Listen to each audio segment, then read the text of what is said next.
then my oncologist came in.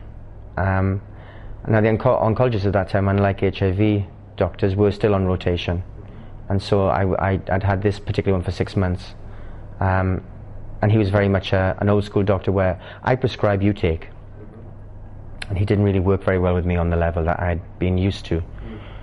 And he said, well, you know, the one that you've had hasn't worked, and we're going to switch you now. There's this one other option, I can't think what it was called, but it was something that had been used in the States. I think it'd been used for ovarian cancer. It was highly aggressive, and he said, you know, but we think that it may work for KS. There's been some trials in the States, and it does seem to be working for KS.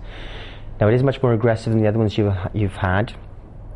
He said, so, you know, it will have quite a negative impact on your white blood cells, and you will lose your hair, and this will, and he went through a list of side effects. These are the possible things that could happen.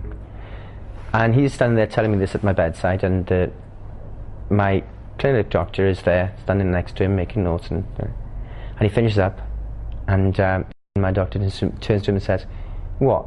And you really think he's going to take that? And the oncologist says, well, yes. He looks at me, and I look back at him and look at him, and I just laugh. He laughs back, and I says, no, I won't take that.